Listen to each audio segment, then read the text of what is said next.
Lama Zopa Rinpoche in Boda. In Boda, he's up Kopan, above Boda, Bodhanath. Hi, welcome back, folks.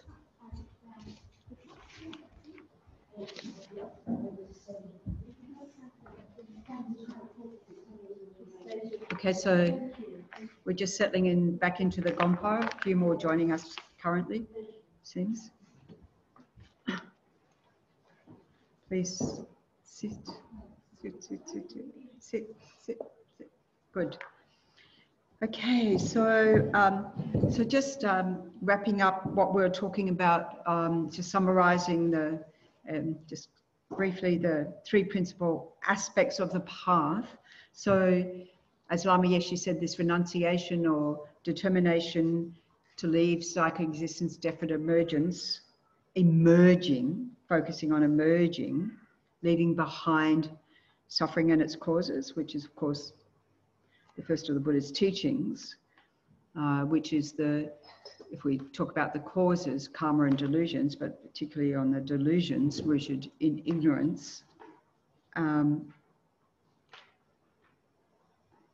So it would be futile to practice Tantra if we didn't have this aspiration. If we hadn't turned our back on samsara, there'd be absolutely no point. If we hadn't turned our back on suffering and its causes, what's the point, right?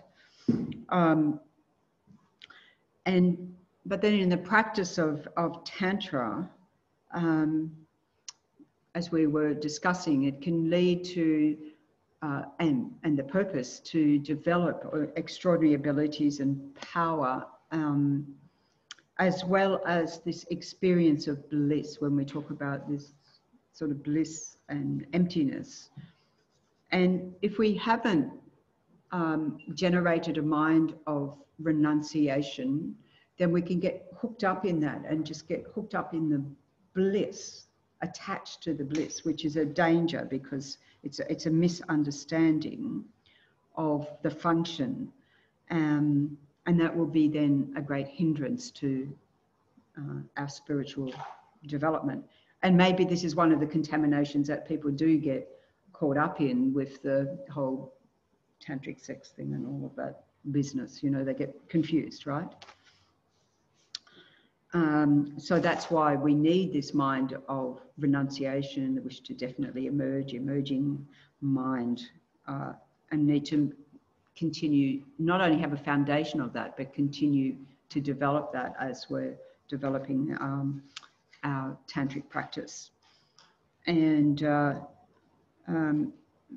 opening mind, the generating bodhicitta, the mind of enlightenment, this motivation of infinite altruism towards infinite beings.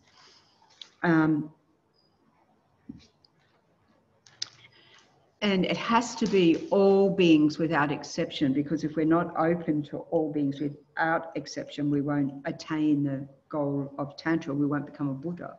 Because what's the quality of the Buddha? That regardless of whether beings help, harm, or do neither, a Buddha is equally compassionate, equally loving, equally holds them in his regard, or her regard, and so forth.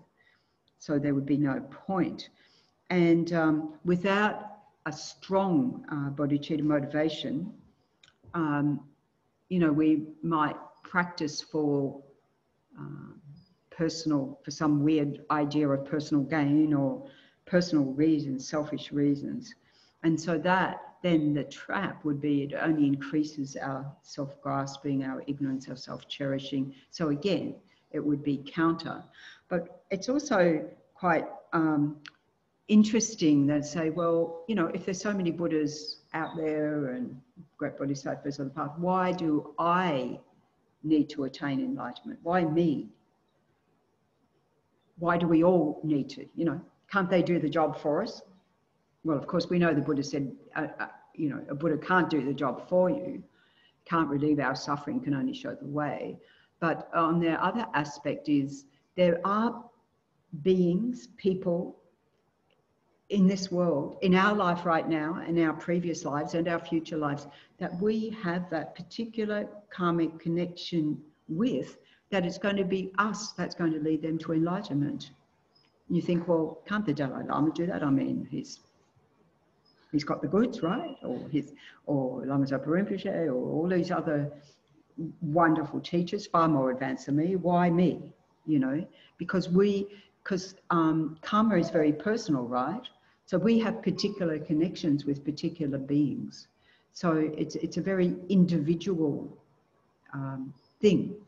So the beings, you know, maybe it's going to be the bush turkeys and the snakes and other critters living here. I mean, we have, so it's us who's going to benefit those beings, whether they're beings that at the moment help us, harm us, or do neither, that we have a specific karmic connection with, that the Dalai Lama or someone else doesn't. It's hard to say the Dalai Lama doesn't have a karmic connection with every being that exists, but, you know, it is said that we are specifically, you know, it's our job, you know. So it's quite an interesting thought, really. No pressure, right? But yeah, I mean, I think particularly those who harm us, because they really make us work hard, isn't it? I mean, without them, we would probably get a bit complacent, because we realise, oh, I have to work harder because I'm getting annoyed at X, Y, and Z. And I thought I was such a peaceful, calm and loving and kind person until you walked into the room. And funnily enough, it's usually the people, and as much as I talk about bush turkeys, I'm quite endeared towards them. So, yeah, interesting. Okay, so, and then this cultivating the wisdom of emptiness, this dissolving aspect, you know, understanding how things exist is not the way they appear to us, which lessens our grasp on this innate sense of self, either self or other phenomena. So in that way, it dissolves that grasping. It's a bit like, I was just thinking, it's a bit like, you know, you wake up from the dream and you know the dream was just a dream. But in the middle of the dream, you believed it all, right? You were totally absorbed in the dream, or the movie, or anything else. So it's like that it's a play of appearances that to our mind. And as long as we're attached to the ordinary appearance as they are, we also can't practice Tantra, because we can't dissolve this ordinary sense of ourselves. You know, we'll this afternoon look through in terms of the dissolutions which we've familiarized before with in terms of the death process, but then in a Tantra context slightly different. But we use that. I mean, we can't go through that in a Tantric context without the empowerment, but you know, to be able to see, we dissolve our ordinary sense of self that keeps us so caught up in all our limitations and all our neuroses and all our afflictions and, you know, and so forth, that inhibits our spiritual progress by saying, okay, bringing the result into the path right now, because we have a pure mind, that all this clutter of our mind, we can chuck it out. We have to chuck it out. And the pure, and you know, and abide in the purity of our mind. Excuse me. Yes. What about the intellectual clutter, like the philosophical and debating? Yes. So just to clarify, Florin, what you mean by the intellectual and debating clutter? Which bit is clutter? You know, meaning being attached to one, you know, yes. idea, yes. philosophy, you know. Being attached to a philosophy and so forth. Absolutely. And this is part of, so we have the innate afflictions, but we have also the intellectually acquired. And these are the philosophical views that we're attached to. So that if those philosophical views are not in sync with reality, then they are an obstacle. And yes, we purify those as well on those, you know, when we're, I mean, that's the basis of liberation. We're purifying intellectually acquired and, you know, sort of manifest and innate, well, not the innate ones come later, but the manifest afflictions and so forth. So all our deluded states of mind. And yes, the erroneous philosophical views that we hold. Just trying to not grasp, but an example, come up with an example of an erroneous philosophical view. Well, I mean, when we study tenets in the, which looks at the different schools of Buddhism, you know, the different philosophical views of Buddhism. So we say here we follow the Prasangika Mijamika view, the middle way consequence school.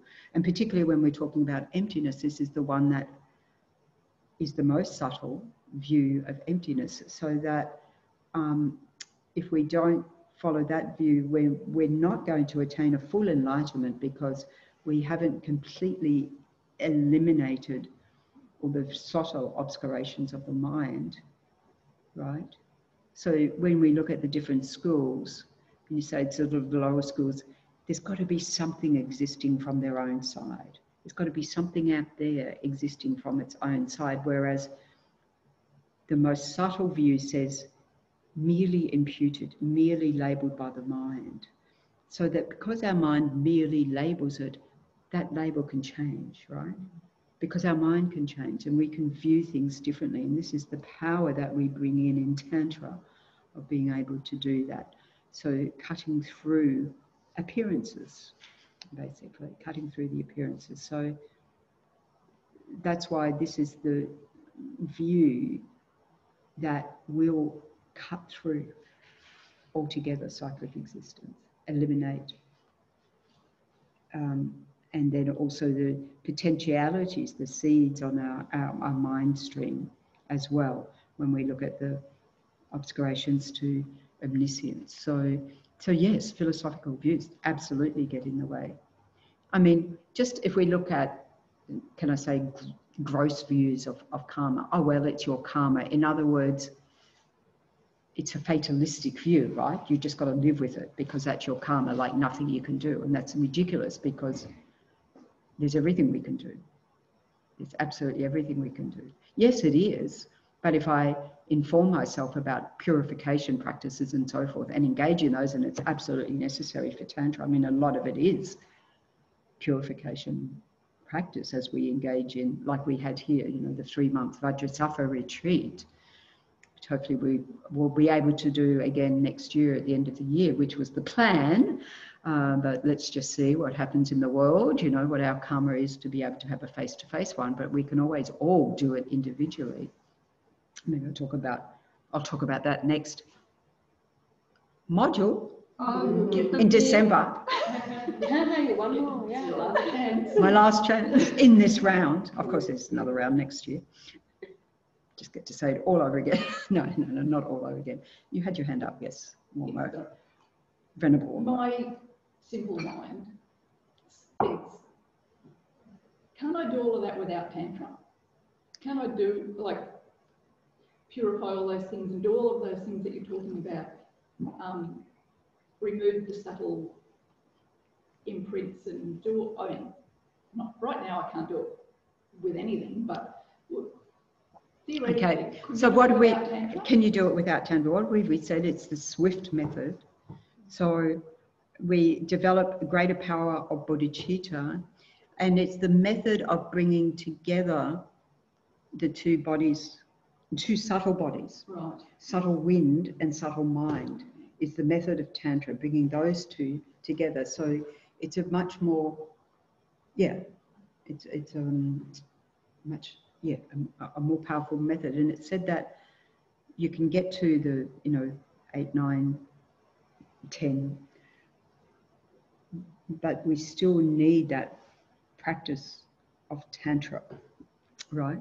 Bringing together these two very subtle energies that we can practice right now once we have an appropriate empowerment to be able to do that. We haven't even talked about the different levels of Tantra and why we do that.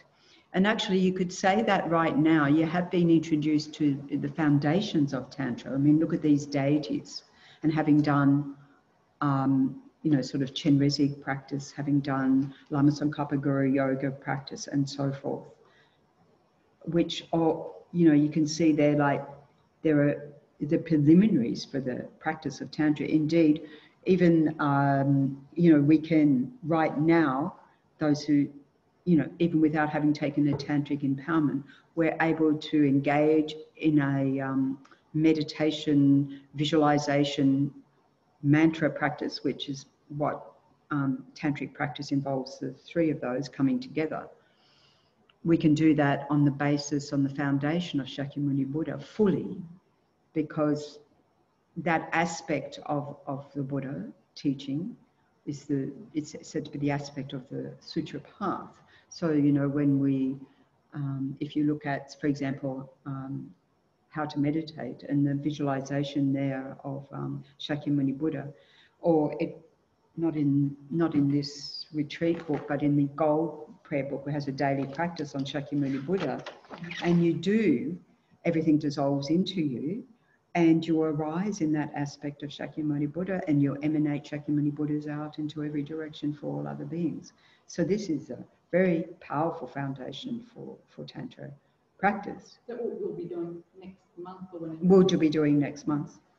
So that'll be a nice little taste. Yes. Intro to Yeah, and do it with a little bit more explanation maybe than we've had up to this point. So, yeah. So it's basically a rehearsal right now, bringing into the present moment the Buddha I'm going to be. Rachel? It kind of sounds like there's a really fine line between doing it right and getting deluded into thinking that we're already good. Yes. Yeah. So Rachel's saying there's a very fine line between doing it right and being deluded into thinking we are Buddha. Well, there are different approaches. There's a sort of developmental approach, which is the one that we sort of follow in our tradition, that says that no, we're not a Buddha already. And then there is like in other traditions, they say, well, you are a Buddha already, but you just got to get rid of all the stuff. So the two approaches do exist in Tibetan Buddhism, right? Those both do exist. And so the practice of Dzogchen, for example, takes that element, right? Yeah. So that, you know, it's like, you know, you're already a fully enlightened being. Yeah. So it's not the approach of our school or, you know, the practices, but it can be seen as equally valid, right? So again, you've got to think the Buddha taught according to the dispositions of the students and so forth. But I take your point, because we have this notion when you do take a tantric empowerment, there's a thing called divine pride. And that's the pride of yourself being the Buddha.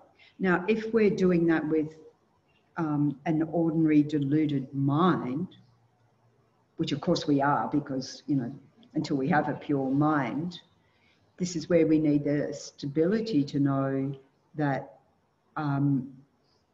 to have the foundation, we need all this foundation of an understanding of the Sutra path, understanding of the qualities of a Buddha. And I don't know about you, Rachel, but that pretty quickly says to me, I ain't there yet. Yeah, but it does, and this is where it could be dangerous, you see. I absolutely, if their mind is unstable or they don't have the foundation, this is why we have to have these foundations, and they take everything, say, literally or so forth, then yes, they could be deluded thinking I'm Buddha. And I mean, people have done that, nailed themselves on the cross thinking they're Jesus Christ. Ouch. I mean, people do these things, right? I mean... So Some people are in the psychiatric hospital. And some are in the psychiatric hospital. But I was going to say, I remember at least one email when I was at Vajrayana Institute saying, well, now that I'm enlightened, what do I do? And I wanted to write back and go, well, now you're enlightened, you can tell me. Yeah, I don't think you'd be asking that question. Yeah. And there's a film that I don't particularly like this film, but anyway. But maybe I should watch it again. The film Samsara, not the sort of more recent one, an older one, where it's about a guy who was doing a yogi, and he'd done a 3-year retreat, which is like a deity retreat.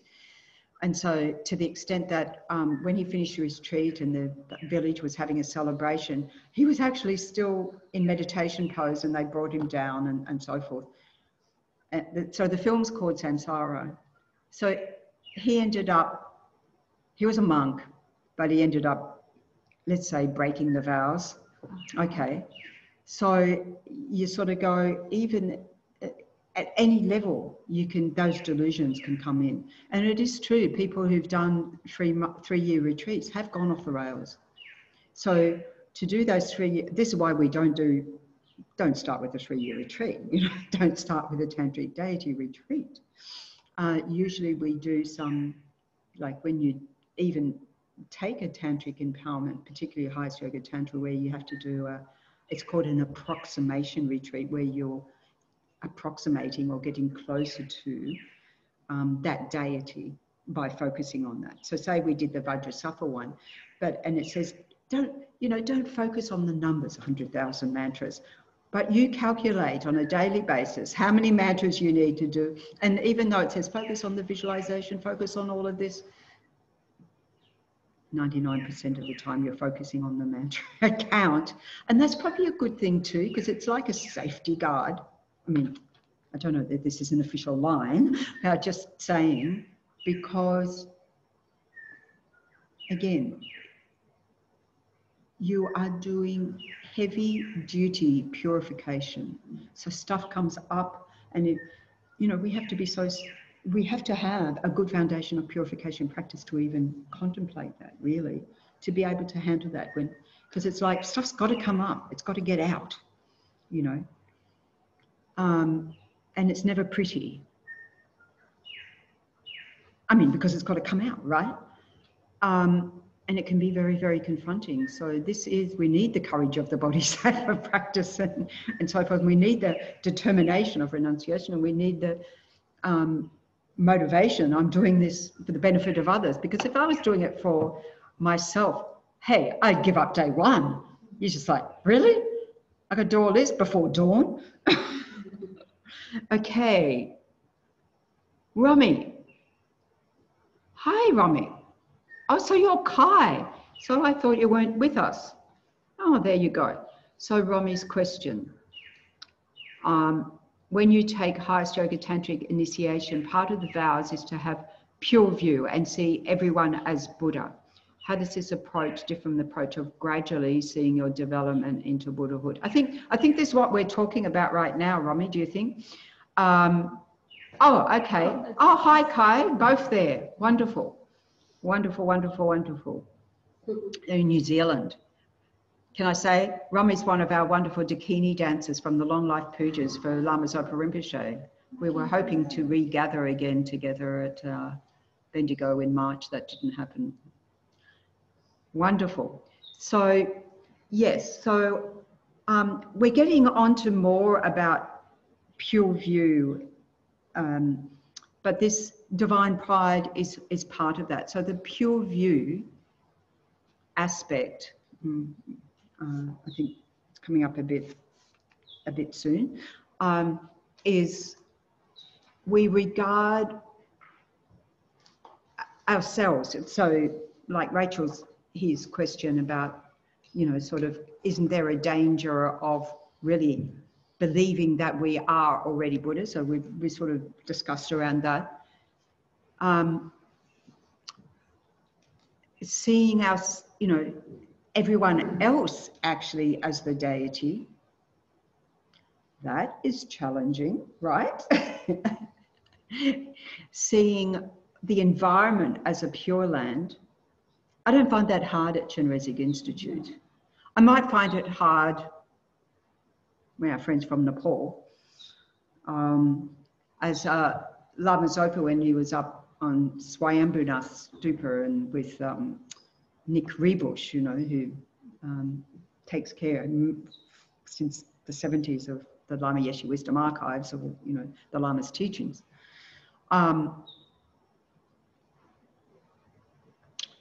And Rinpoche said, "What do you see?" And he said, "I see, oh, you know, mangy dogs and honking horns and pollution, and, you know, it wasn't a pretty sight. Basically, you get the drift." He saw what we would say was there. And Rinpoche said, "I see a pure land." So it's a matter of training our mind, not to be deluded, but transforming appearances into the path of creating the pure land of the Buddha field. So of course, when we do Lama Tsongkhapa Guru Yoga, or we talk about, we've got the little practice here, transforming everything so that instead of this ordinary worldly existence, it's only got it in short form here, but in Lama Zopa Rinpoche's commentary on the Gandam Nigyama, which is what this is, this practice, Lama Tsongkhapa Guru Yoga, where they talk about purifying the place. We have in a lot of our practices, it says purify the place. And that's what purifying the place is, turning this ordinary environment into the mandala, we're going to talk about later, the abode of the Buddha, right? Now, you can't talk about specific mandalas unless you've had the empowerment. But just simply in these few lines, it's everywhere may the ground be pure, free of pebbles and so forth, as level as the palm of the hand, in the nature of sapphire and soft. So we think of it being, you know, jewel ground, and the sands are jewels, and the trees, the wind in the trees is the sound of mantra, the birds singing, including Maitreya, if you can call it singing. Sorry, Maitreya, but that's Venerable Wangmo's bird, Maitreya. I'm not talking about the Buddha, Maitreya. I'm not talking about Ganden. I'm not talking about Tashida. So is the sound of the Dharma, the sound of mantra. And, you know, when I was standing on Katoomba station platform, waiting to catch a train, and across the road in the hotel, they were playing this doff doff music, I thought, transform it into mantra. I mean, I felt happier. So this is it.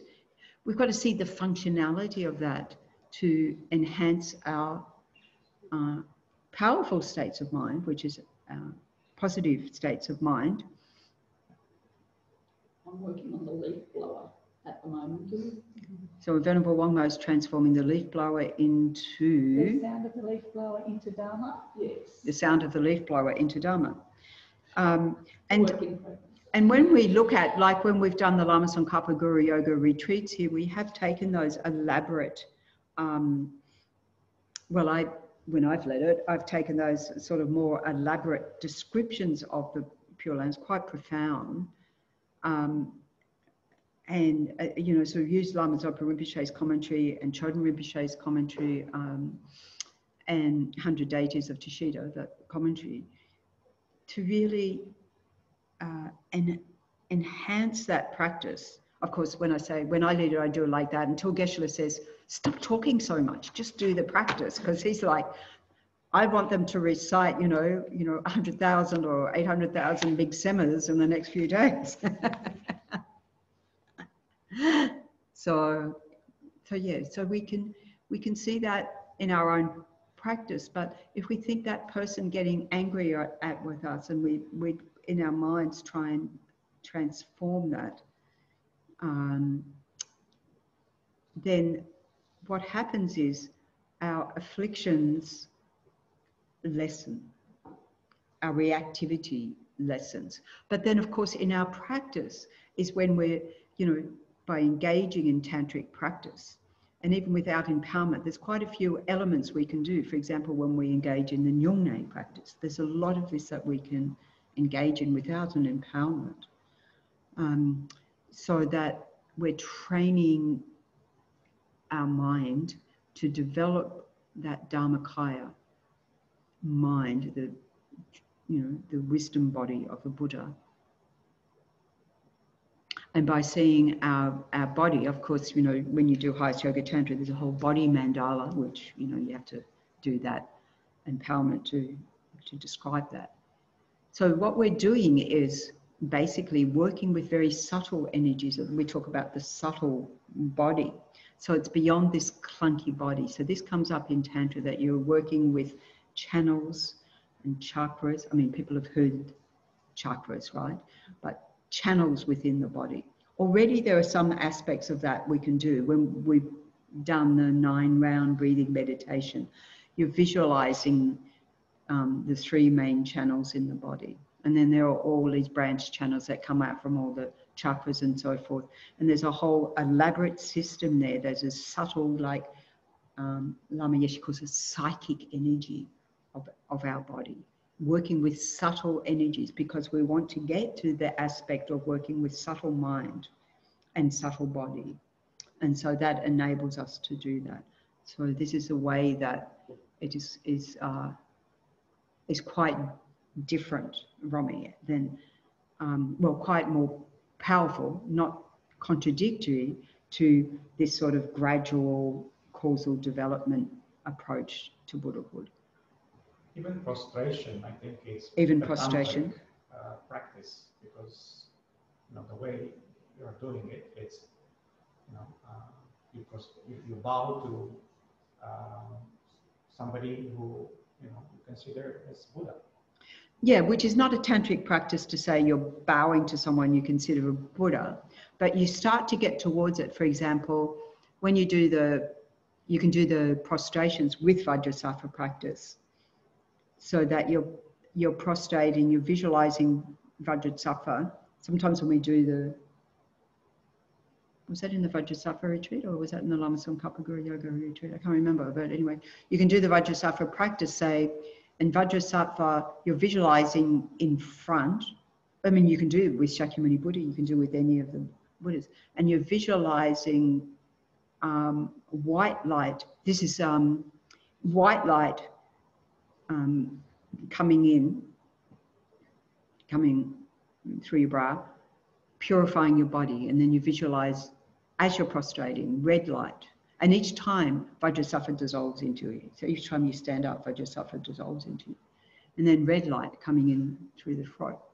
And then blue light through the heart. And then simultaneously. And already this is the foundation for I'm saying that even Tantra. Not initiating in tantric practices. No. Even this prostration, it's quite similar in that sense. I'm saying that it's if you look at, we're using the deity form, is what you're saying.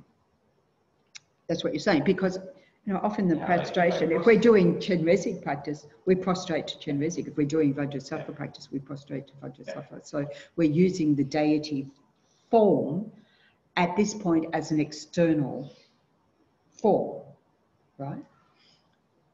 Which is also what we do in the lower tantras as well, as an external form. Okay. As opposed to visualizing yourself. As opposed to visualizing yourself as the deity, which you can only do if you have the empowerment.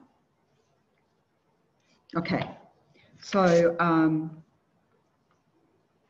somebody's, oh no, sorry. I was just like, somebody's book's here. You've got your, someone with neat writing. It can't be me.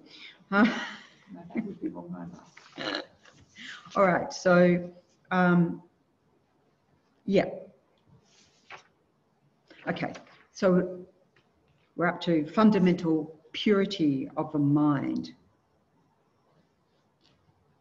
So there's different ways. We already have talked, you already talk in the Sutra Path about the fundamental clear light nature of mind. Or we say our Buddha nature, or our inner wisdom, or so forth. So the comparison of comparing our mind to water, and as we said, you know, the innate purity of our mind is like pure water. It doesn't change. It doesn't change, but it can get polluted. The H2O is still H2O, but now it's plus pollution.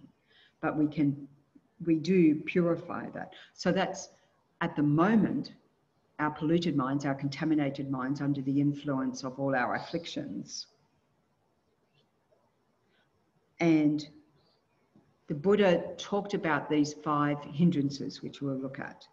So that the mind, the Buddha used the analogy of the mind being like a bowl of water. And sensual desire, which is all our sense consciousnesses in every waking moment, and you know, when we go to sleep, our sense consciousnesses implode so we can rest. But in our waking moment, they're wired, and there's beautiful things to look at, beautiful sound. Like we're going 24/7 towards all the objects of the senses. So mostly, isn't it? It's touch and sights and sounds. And then if we smell, something appeals to the nose consciousness, then it's, you know, the aroma, or then to the taste, you know. So that's when you have lunch. So that will come. So the Buddha said this is like a bowl with mixed with brightly colours. There's all these colours and there's just a lot going on, and we're all attracted here and there and everywhere. And then ill will, another major hindrance, you know, the mind of the poison. You know, we talk about these 3 poisons. So the sensual desire, the mind of craving, of attachment, grasping. Ill will, the mind of hatred, aversion, revenge, anger, and so forth, is like boiling water. We get that, right? It heats up your mind. We see red. We get hot in the body even. So we can see that. And then it says sloth and torpor. I love those words. I always think of the sloth hanging on the tree.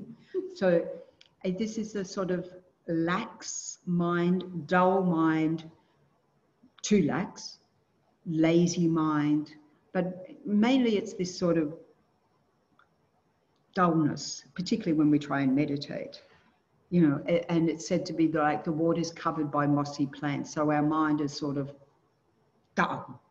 Not that we're stupid, it's just foggy, murky sludge. Ever had that experience? No, I'm not asking. I have. I have. And then we have restlessness and worry, you know, sort of the rather excited mind. The Buddha used the analogy, it's like the water's ruffled by ripples or wind or so forth. You know, it's creating a ripple effect or waves. It's agitation. So sometimes when we realize that when we're meditating, the advice is to settle yourself down into the depths where it's calm, clear, you know, away from all the ruffled surface. And then doubt, the mind of doubt, uncertainty. This is doubt tending away from the truth. The doubt that says, oh, I know what it says about karma, but I can get away with anything as long as nobody notices. I don't think that's true. So having encountered the Dharma but dismissing it because you doubt its validity, so you don't have a mind of faith or conviction or so forth in the Dharma, having encountered it, is like muddy water. They say don't have two-pointed mind, don't have doubt and uncertainty, don't have these two, because these are hindrances to our progress. So these are things that muddy the waters of our mind, confuse our mind, heat up our mind, and so forth, obscure our mind. So that's the idea. But all of that, once removed, our mind is completely like, it's not water. we use these analogies. Of course, the mind is not water, but it's like the clear, pristine water on a still mountain lake. Cool, refreshing, transparent. And the thing about water is its motility. That's the quality of water. So it's forever changing. This is the nature of mind, fluid. So our mind is very fluid until we make it non-fluid.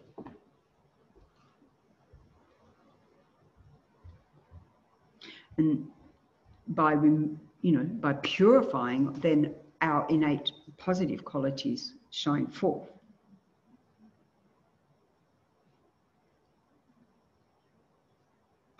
So coming back to Rachel's question. No, it wasn't Rachel's question. Was it your question about, aren't we already? No, the distinction. No, it was my response to your question. So in the Dzogchen, say, it's uncovering or discovering our true nature. That our true nature is Tathagata Gabo, Buddha potential. Ourselves, the bush turkeys, all mind possessors have the potential to become a Buddha. And this is another reason why we need to embrace all beings without exception, because here's another potential Buddha. And I just might be the one who is guiding them to enlightenment. And also to cultivate the mind of bodhicitta is a mind of being of service to all others as much as we can. I mean, we can do that right now, but our ability to be able to do that will only ever be complete when we're a Buddha. To do it and not saying, I need a day off, or my body hurts, my leg hurts. I say that truthfully right now.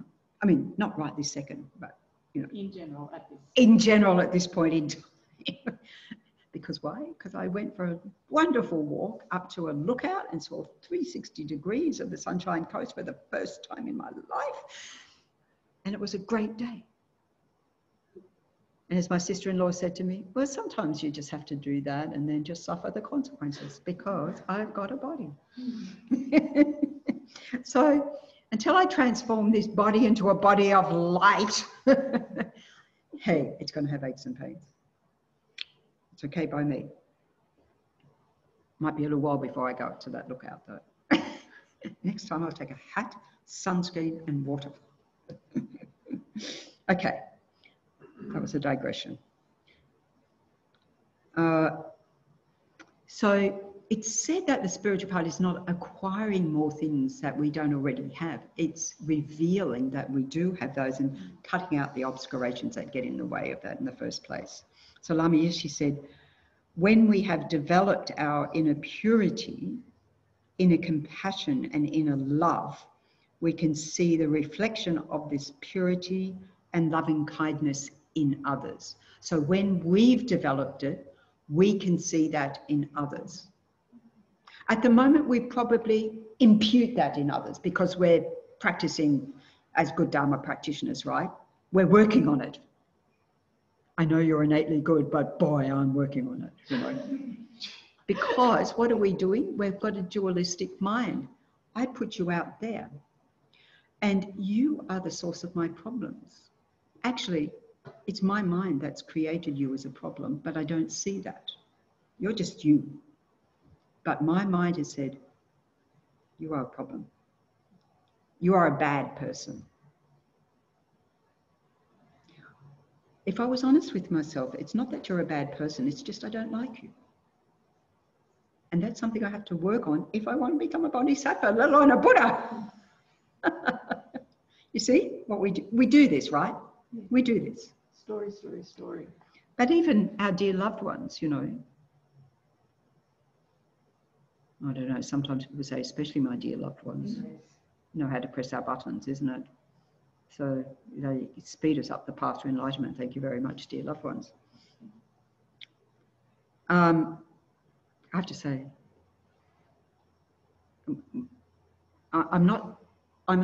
I'm pretty confident none of my family are watching this. because I'm going to say, my family, none of my family rubbed me up the wrong way. So I'm just saying that in case I think they have to. I don't, yeah, don't worry. I've got plenty of objects of compassion. Because, why? Because my mind makes up a story that is dualistic view, that distances myself from others, including the Buddha, who does not rub me up the wrong way, including the Buddha as something out there, not me, external to me. So Tantra says, no, you're wrong. Bring the Buddha here. In fact, the Buddha is here. Yeah. Right. So that's what we're working at. If we have not, as Lama Yeshe says, contacted these qualities within ourselves, so compassion, loving kindness, and so forth, we will see everyone else as distant, limited, potentially ugly. Well, he doesn't say potentially, he says we'll see everyone as ugly and limited. Whatever we see every day in the outer reality is nothing more than a projection of our inner reality. So I think, you know, we covered this quite a bit in the last module, right? You know, but it's not about covering it in a module. It's practice, practice, practice that we need to do. Okay. Oh, so in my usual tradition, we're now up to session 2. It's okay, we'll get there. So any questions before we move on to the next installment? There's a slight change of focus. Good. Okay. Excuse me, just one Yes. second. So when we perceive a person as, you know, bad or whatever, can we also see them as a Buddha or as pure in the same time, and see that murkiness, you were talking about the mind, that their mind is murky? Seeing somebody's mind is murky is not necessarily seeing they're bad. Okay. I remember His Holiness the Dalai Lama one time in Bendigo, and the mayor was, you know, she was there officiating, and His Holiness was there. And His Holiness said to her, very clear eyes, clear mind. Okay, you're not going to doubt the Dalai Lama, are you? I did think, I think he wouldn't say that if he looked in my eyes. Not that he has, but just saying. So, in other words, because he said clear eyes, clear mind, I mean, he might not say that to everybody, just saying. It means that he would also be able to observe murky, but he probably wouldn't say it, right? I mean, our lamas very kindly give us the advice, and we're coming up to the lamas here. This is what this, you know, next topic is here. But they give us advice because they can see where our particular muddy waters are, our particular distractions are, but also from both sides, you know, what is inhibiting us, but our capacities. So they say they have pure view that sees your Buddha nature, right? And that's what they relate to, your Buddha nature. So that's how they bring out the best in ourselves. Eva. Yeah, I read from somewhere saying that Shakyamuni Buddha achieved enlightenment through the sutra path. Yes. Is that right? And then he also taught Tantra to like the Bodhisattvas. Yes. He himself achieved enlightenment through the sutra path. And then there is another saying that Yes. sutra path is really hard or maybe impossible to achieve Buddhahood because you can't have the union, the mind. You know, Yeah, one you mind can't have the union. That's right. At the same time, Yeah. it's required to Yeah. achieve Buddhahood. Yeah. So there are some. So Eva's saying that the Buddha taught the sutra path, the Buddha achieved enlightenment by the sutra path, but then there's also the saying that you can't achieve enlightenment unless you attain the Tantra path. and that the Buddha also taught Tantra. So you could say both are true, right? Yes, but there's contradictions in this. Not necessarily contradiction. So you got to think the Buddha taught according to the disposition of the disciples, and Tantra was a secret whispered lineage. So you would not have, the Buddha didn't teach Tantra in a big open air, you know, or online, on YouTube, on Zoom. I mean, it wasn't available, but he wouldn't have, right? So that's one thing. But there's also the aspect that there are different approaches. One approach says that the Buddha, as we know, Gautama Buddha, Prince Siddhartha, attained enlightenment in that lifetime.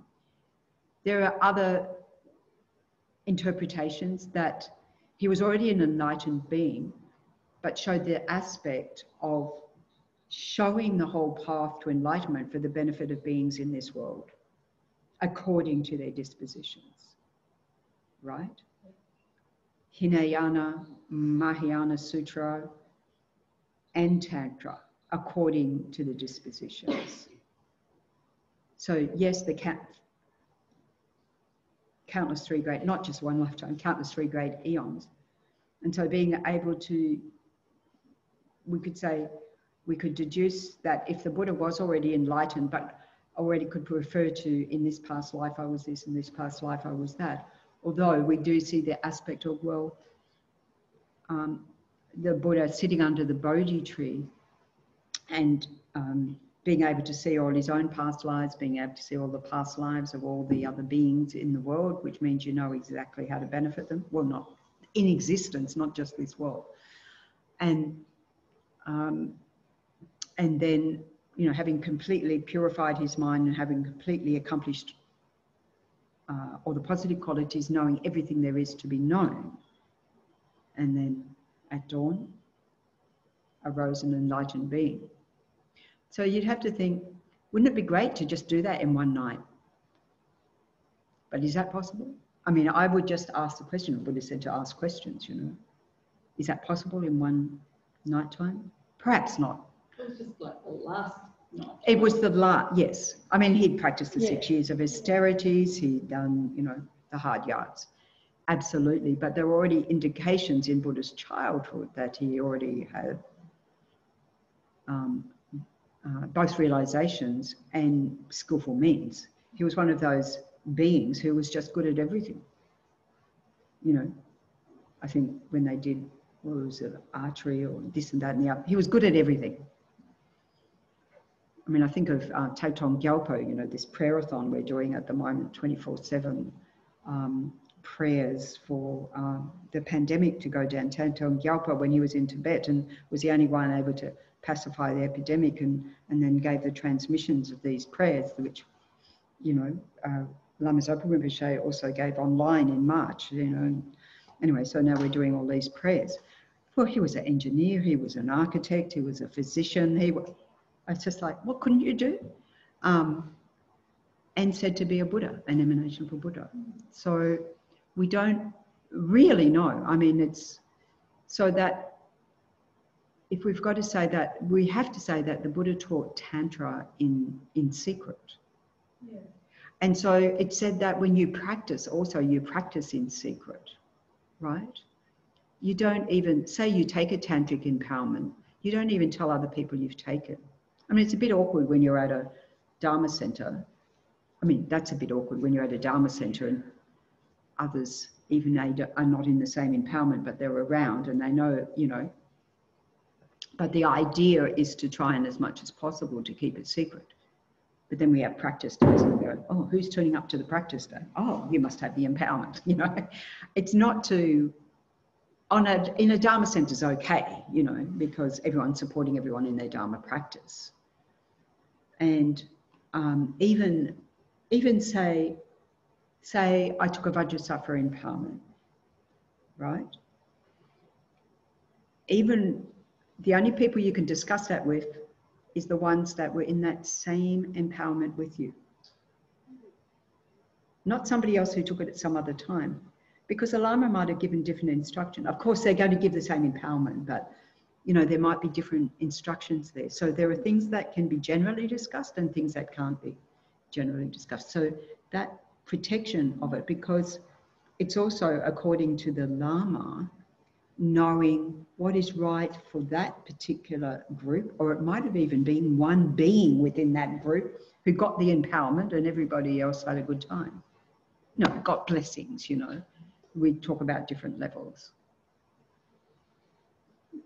So it's quite interesting. There's still those aspects that's quite secret. Because I think as the Buddha was turning the wheel of Dharma, and like the example I used earlier at Rajagriha, giving the Perfection of Wisdom Sutras at the same time, given the Kala Chakra and Amravati, I don't think that was advertised. You know, that this was something that was happening in secret. But I'm thinking whether it is a necessary condition to have that union. That is, you have to have both emerge in one consciousness. That's yes. what you say about. But if you're not doing Tantra, you follow the sutra path. Yes. Then you can't do this. It's said, because it's said that you don't eliminate all the subtle obscurations. Yes, that's right. So that would, the conclusion would have to be, so that we'd say the innate grasping at appearance. So you have got a potentiality anymore to create more negative karma. You don't have that potentiality anymore because it's so subtle, it's not strong enough to do that. But for a complete, full enlightenment, it's said, yes. Oh, yes, so that's what I'm thinking. Yes. Yeah. So have to practice Tantra as well. Otherwise, you probably go to that level. Yes. Level 9. Well, you could still be on the 10th ground. Yes. But not. Bodhisattva. Yeah, 10th ground Bodhisattva. So it's like you need the little chink. And what's your motivation? To do as swiftly as possible for the benefit of beings. So from a bodhicitta motivation side, it sort of makes sense that you want to do it as quickly as possible. So, of course, they call it the swift path, and you could do, you know, there are, of course, so many stories that beings have become enlightened, like Milarepa, for example, mass murderer and Buddha in one lifetime. Really? In one lifetime? Well, that's how the story goes, isn't it? So he went down the wrong path, did black magic, and then he got the right teacher, did exactly everything his teacher said. He did the height, you know, built all those towers, pulled them down, built them again, like Leone in the Nalanda garden, following Geshe-la's advice, putting in flowers. No, we're not having those there anymore, Leone. Change that. I want you to put the boulders in. No, I want you to move those out now, Leone. How many times have you done that? Several times. Come down and help when he changes things sometimes. It's wonderful. She's being the Milarepa of the Nalanda masters. We'll have to have a statue of Leone. But I think Marpa didn't help him much. Marpa helped him a lot, but not in the way that Geshe-la is helping Leone. Yes, he's very kind. We've all been to the very peak of existence, almost out of samsara. And also almost, you know, as far low as you can go. Yeah. So these people who achieve enlightenment in one lifetime, you know, that could be any of us because we've actually already been there. It's just a matter of him like meeting the right causes and conditions. You know, everybody can get enlightenment in one life because you don't know what was your previous lives. You know, your previous lives brought you to that stage, so you can be enlightened this life. Yeah, I mean, you have, being of service. So we talk about being of service to the guru and so forth. We'll go on to this. Excuse me, because you know, being of service to Geshe-la is exactly that, being of service to our Abbot people. So that, you know, you hear so many stories of Drom Trompa and so forth, and by their immaculate service. And actually you hear of Geshe-la talking about his service to his teacher, and I think his immaculate service is a great model, and that through offering that service, that is your Dharma practice, that then you don't know what you're purifying. It's all hidden, right? You have no idea how many eons of this and that and the other thing you're purifying. But that on the basis of that, you know, you're walking down steps, taking out the garbage, enlightenment comes. Somehow I think it's not going to come any moment anytime soon, but, you know, we have to still do the hard yards. It doesn't just come from just that. As you say, Florence, it depends what we've done in previous lives. It depends, you know, peak of existence. When you know, you're almost out of samsara, and what happens? Innate self-grasping. You didn't do Tantra in that lifetime. Innate self-grasping, right? Or you maybe did black magic. Not necessarily, just, you know, when we were talking about the emptiness module, when we were looking at that, it says that, you know, when you're about to attain that direct perception of enlightenment, two things can come. Joy, like incredible bliss, or incredible fear. So the fear is, because literally, you're losing a sense of yourself. It's like the fear at death, you know. I'm dissolving. Now, if we practice dissolving all the time, we won't be so afraid. Just think about that. Okay, so being inspired by our precious gurus, because indeed we need the inspiration of other beings. Shakyamuni Buddha, we've been talking about, attained enlightenment and so forth. We need to know it's possible, isn't it? Sure. So I mentioned here the Laudo Lama stories of both of, well, you get two in one, Kunsan Yeshe and Lama Zopa Rinpoche. So Kunsan Yeshe, his previous incarnation, meditator up in Laudo, was it the Onion Lama? Apparently means onion. Should mean potato, because all you get up there is potatoes, right? This is to cook you up potato stew, potato. Anyway, so a great meditator of that life. And then I remember when I read Laudo Lama first, and I'd read it every morning before breakfast, and I'd be like, it's a page turner. And so now people are reading Big Love, or maybe finished Big Love, the whole 2 tomes, right? 5 kilos of books, 5 kilos. And like, Lama Yeshe. Venerable Chokyi sent me a little message yesterday with a little quote from Big Love saying, this reminded me of you. It's great, you know, we're all sharing our big love stories, and even we didn't have the karma to meet Lama Yeshe in that lifetime, or maybe not even his reincarnation also. That's the other one, you know, Reborn in the West or Reincarnation. It's had a few different titles, the story of Lama Yeshe and Osel. But Big Love, everyone's being, you know, really inspired. It's so profound, you know. And people come up, do you know Lama Yeshe never liked the A-frames? Somebody said yesterday. He said we shouldn't have the A-frames. So I said, well, Lama Yeshe was right now in retrospect. Yeah, he said there were hippie buildings. Hippie buildings. He didn't want the hippie buildings. Much more sophisticated. Yeah, just didn't want that Well, I don't think we've got the sophisticated yet, but we're working on it. We're getting there. Sonny's got a few visions.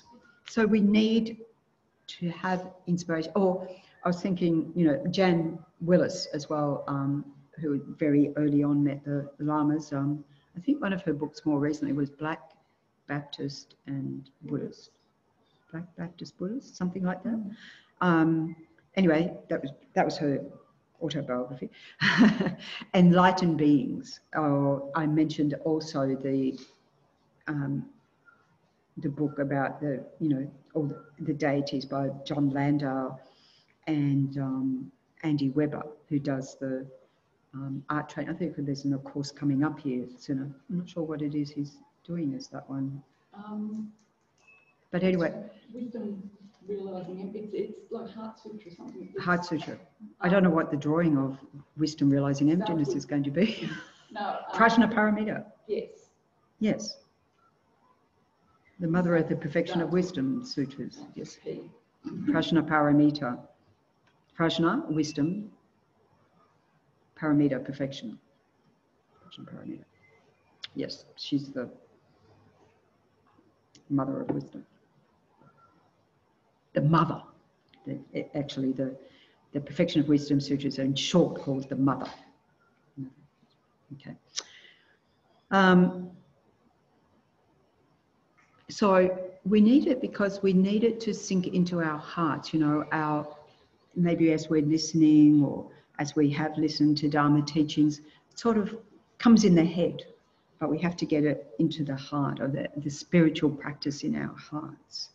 You know, Lama Yeshe said, oh, we're proud about how much we've studied of world religions and so forth, and, you know the philosophical debates. This is where you're saying that could be an obstacle for it.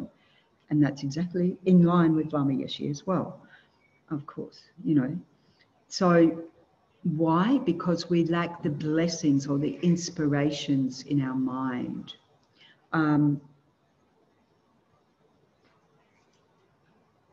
John Landau talked about this in terms of when he first met Lama Yeshe in 1970, you know, at the end of 1970. And he said it had this power of the blessing of this great holy being that he said it was like, I think it reminded him when they did school experiments with iron filings and then with the magnet, and it all just came together in a beautiful picture. Anyway, he used that sort of thing. He said, Lama walked into the room and it was like all those iron filings coming. I've read. Really incredibly powerful, right? So this powerful presence, I mean, maybe if you've been in the presence of Dalai Lama, Lama Zopa Rinpoche, holy beings who have that power, or who suddenly appear out of nowhere, like Lama Luntuk would do at Kopan. She's like, how did you do that? Right in front of me, I didn't see you coming, you know, boom, appeared out of nowhere. Sort of gets your attention. They certainly get your attention. So, you know, they say that we receive blessings in our continuum. You know, that the Jinlap is the word in Tibetan. Our sources of inspiration. Of course, our minds have to be open to that.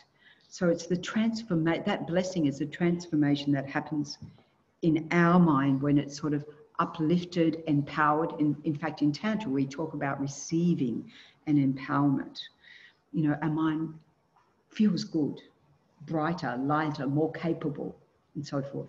So I remember one time with Lama Zopa Rinpoche, going to a Lamp of the Path in North Carolina, and you know, they'd have this box. If you wanted to have an interview with Rinpoche, you wrote your question down and you put it in the box, and somebody went through it and decided, you know, I don't know, went through it with, anyway, there was a process. So I went there and I had, you know, the looming, gloomy, big questions weighing on my mind. You know how it is? I really need to ask Rinpoche my question. You were a nun at that time? Yes. Yeah. I was a nun at the time, yes. No, you know, you have this, I've got a burning question, right? We say, have you got any burning questions? I had a burning question. And I sat down, Rinpoche came in for the first teaching, and it was like kaboom. And it was like, don't need to ask my question anymore. Like, I can't say it was a literal, well, this is the answer to your question, Chokyi. It was like, kaboom. Very efficient. Because that was me. I don't know how many other people got kaboom at that moment or any other moment.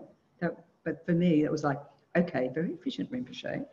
Or you might go and see the Lama with your burning questions. You walk in and they're so calm that your mind just gets pacified and you go, you melt. I mean, I saw Piers Ackerman Piers Ackerman, is it? Is that the Australian journalist? Piers Ackerman from Victoria? Oh, we're not Victorians. Yes. Anyway, it was in Monash. Quite a tough guy. Tough guy, right? Yeah, I see him on the So, BBC. yeah. Quite a- So what they like to do is of course, you know, the Tibetan Lamas love to debate. So here we were at this debate, Monash University, and Piers Ackerman was on the panel. So everyone on the panel introduced themselves. So he's obviously like what we would call the devil's advocate type thing, you know. I don't really know the guy or anything like that. But His Holiness walks in and you visibly see him melt and he becomes like a puppy dog. And and His Holiness offers him a kata, and it's just like, it was almost like, I will follow you to the ends of the earth, you know, in that moment. Well, the debate went out the window because he just sat there in awe. It's that effect, right? So they have a karma together, very strong karma together, obviously. Okay. Sorry, Kate, Koala Kate. I know, because it's a Koala Kate this week, or last week as well, I think. One moment of anger to undo eons of merit. So what's your comment here? Do you want? There a little while. I don't know. Can you unmute yourself? Yes, I'm here. Yeah. That was A while ago. I posted that a few moments ago when we were on the subject of how a person can almost pass samsara and Yes. And so, one anger can destroy that. And it's interesting because those of us doing the Bodhisattva's way of life, there's a context to that. It's not any moment of anger, right? It's a manifest anger towards an Arya being. And given we don't know who that is, just avoid all of it. Yeah. So good, yes. Can be all destroyed in a nanosecond, can't it? So we have to be very careful. Because why? Because we don't have to think, I think I'll get angry now. At least I don't have to think. I mean, I don't think that. I don't ever think I want to get angry. Does anger occur? Yes. Do I think I want to get angry? No. Because I have that habituation. But all sentient beings without exception, I have to work at. So it doesn't come spontaneously. Yet. And we have to say yet. I will become an enlightened being, because if we say I won't become an enlightened being, guess what? You won't. It will take you a hell of a lot longer. Well, the Buddha said all beings with a mind will. So until you change that mindset, ain't going to happen. And Tantra is all about changing our mindset. So yes, we have the inspiration of our spiritual teachers, really vital. I mean, of course, to even take a tantric empowerment, we have to have the Vajra master, the spiritual teacher that we take an empowerment from. What are they awakening? Our own inner guru. So here we have the external guru awakening our own Buddha nature. Because, you know, it's a little bit covered over right now. So our innate wisdom and what we need to work with. And this is why, too, as I said about the tantric empowerments, that we don't share, oh, you got told that. Well, I got told this, and this happens. I remember when I was at Kopan and different people had taken Medicine Buddha empowerment with Lama Zopa Rinpoche at different times. And Rinpoche gave different advice about the number of mantras as a daily commitment. I mean, FPMT, our organisation, they're kind of, you know, there's guidelines for when we're requesting empowerments from Lama Zopa Rinpoche and what are the indicated commitments that are going to be, because as people say, what are my commitments, which means what have I just signed myself up for as a daily practice, or what will I, can I do that? And that's a good consideration to have. So for example, one time with Geshe Dawa, precious teacher, our first Tibetan Lama at Vajrayana Institute, and he gave a particular Tara empowerment many times.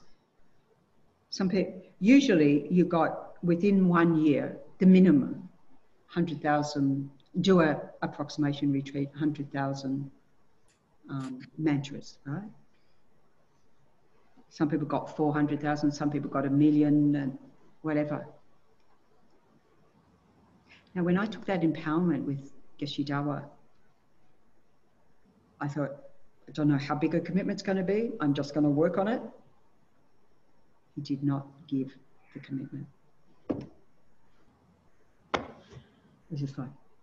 I mean, they always say you need to do a retreat within a certain amount of time, that accumulation, and that's why if you are at an empowerment, especially with Lama Zopa Rinpoche and it's 3 a.m. in the morning and you weren't sure if you're awake or asleep, to check up with some seniors about what the actual, I mean, often, you know, Rinpoche's attendants get messages, excuse me, could you just tell me what Rinpoche actually said we have to do? Because you forget.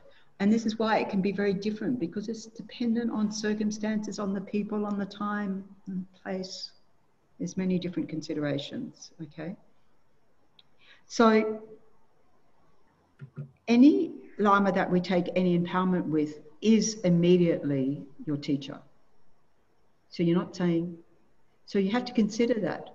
You know, when we look at the qualities of a spiritual teacher, and then we look at the qualities of a spiritual teacher in terms of the Vajrayana path, the Tantra path. So that's, let me go to that page.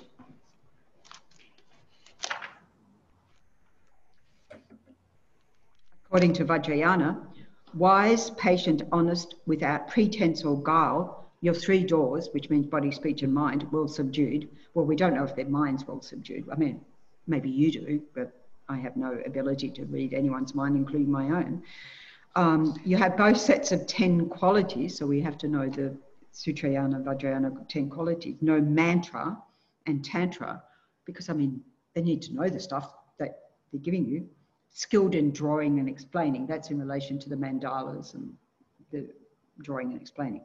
Foremost Vajra holder, I make request to you. So you have to know what those qualities are and whether you're going to commit yourself to that person, because I say that because, well, it used to be when people could travel, it's not just a matter of, oh, there's a Lama in town giving an empowerment, because, you know, even when I was at the centre in Sydney and people say, oh, so-and-so is coming to town and they're giving this empowerment, I'm going along, are you coming? And I'm like, why are you going?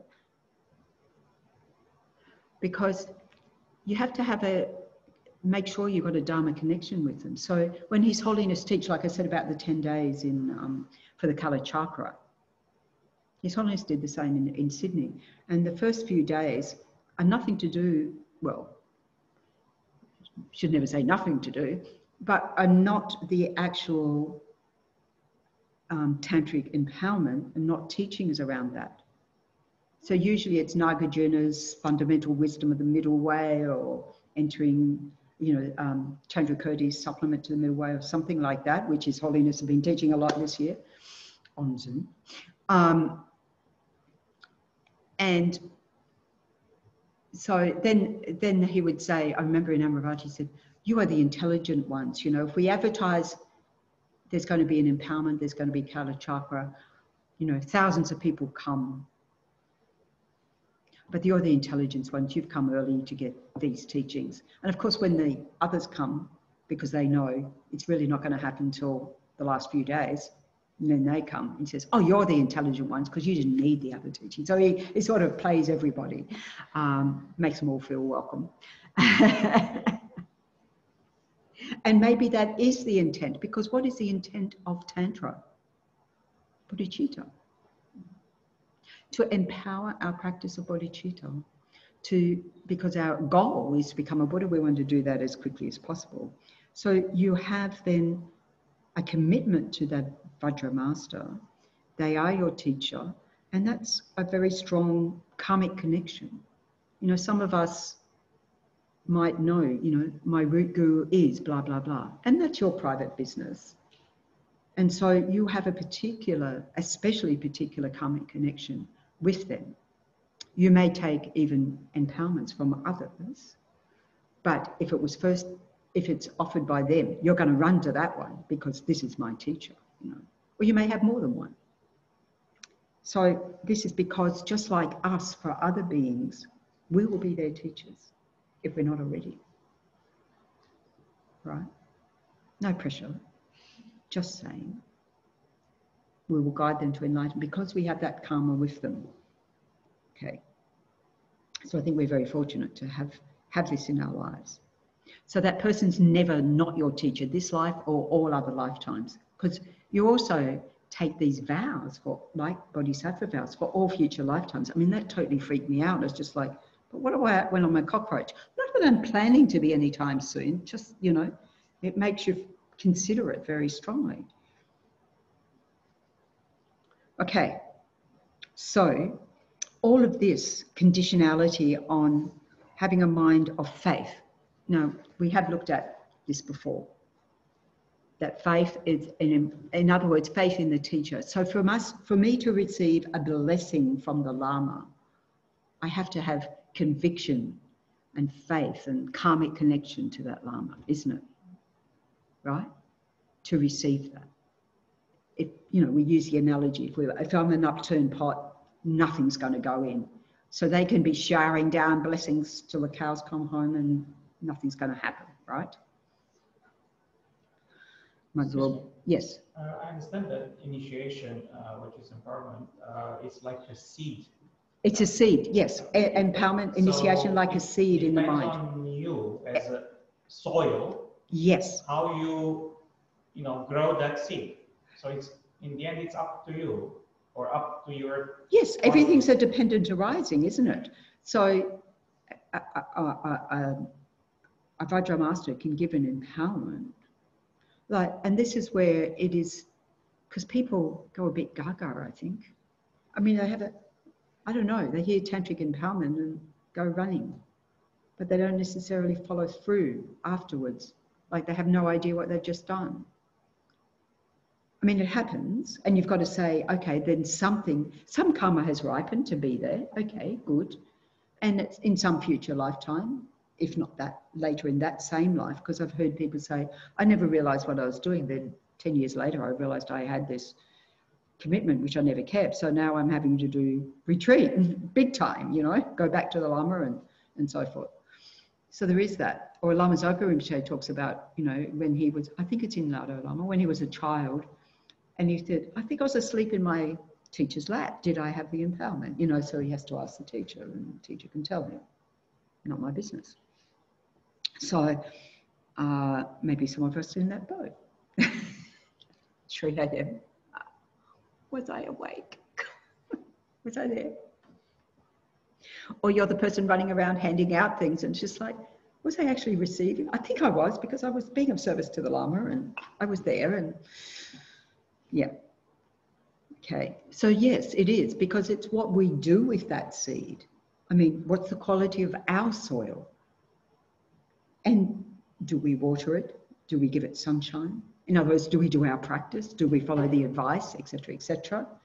And this is why, you know, as I said, we do have, like here at this centre, for those who've taken Vajrayogini practice, empowerment or Yamantaka empowerment, we have monthly practice days now. So that's the support of those. They might have taken them at different times, but to engage in that practice together, because doing any practice together, as we know, is much more empowering than doing it just on your own, isn't it? Yes, Eva. So, following on Florence' question, is more about our readiness to receive the empowerment. Yes. But how about the motivation?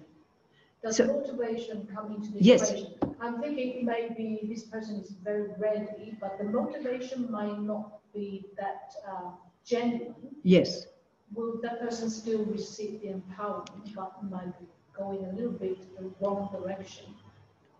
Depending on the person's motivation, you could say they wouldn't receive the empowerment if, I don't know, if you've got an example of a motivation that, I mean, being not ready or considering yourself not ready can be an obstacle, right? And this is why, you know, say that there was going to be an empowerment. Check up, Geshe-la's here. I mean, Geshe-la has said he won't, anytime in the near future, be giving empowerments, right? Doesn't stop us requesting because he can, he's qualified, but a lot of our Geshes are very hesitant because they take their side of the commitment very, very seriously. And they're probably a bit aware that not everyone's going to maintain that commitment, which then has an impact on them as the Vajra Master. And they're not thinking about themselves, they're thinking about others. You know, so it is a dependent arising, most definitely. So that's where it's always good, get advice. Geshe-la also said for a very long time that he didn't do ordinations. Geshe-la also said for a very long time he didn't do ordinations. And hello, we had 4 new nuns. So everything's subject to change. I think because of the nun had good karmas. The nuns had very good karma. And the condition, COVID. But we all had, yeah, thank you, COVID, we have nuns. Who would have thought? You know, we're in lockdown. Geshe-la was forced, no, he wasn't. Sorry. He offered. Geshe-la offered. He wasn't forced at all. Well, we're still not finished the little bit here, but that's okay. We'll take a lunch break, and it's probably quite enough time for everybody online to take a break because it's been a long session. I think, you know, we're getting into some depth here. So, folks online, when are we coming back? 1:45 p.m. If you want to rejoin us, 1:45 p.m. I hope you can make it then, and enjoy your lunch. And we're not leaving people on chat, are we? No. We're going to have a different computer. No, we're planning on not changing now, so, but we will end this one and come back into the meeting at 1:45. Yeah. Okay. So, yeah, we will see you at our 1:45, whatever. What time's it over there, Romy? Anyway, whatever time you are over there. Okay. Ciao. Good to see you.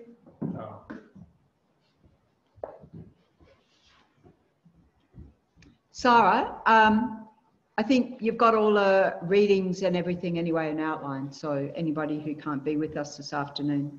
Yes, thank you very much. See you tomorrow. Oh, hi, Virginia. Come and say hello to your Dharma buddies, everybody. I forgot that bit. Say hello, say hello. Bend down. She's too tall. Here's Graham. Eva's too busy. Hello, hello everyone. Ingrid here. Finding her way out. You well, Virginia? Lots of X's and hello. Hugs and kisses. Hi. Hello, I've been working 10-hour shifts. I'm a bit tired, but I'm okay. I rejoice in all your virtue then. I had a tough night too.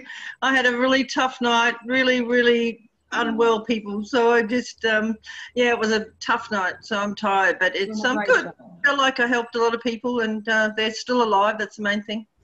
That's the main thing. You've got the karma to Thank live. you, Virginia. And we'll upload these later on YouTube if you do need to have a little nap. Okay, ciao. See you this afternoon. Okay, bye. Bye-bye. Yeah, bye.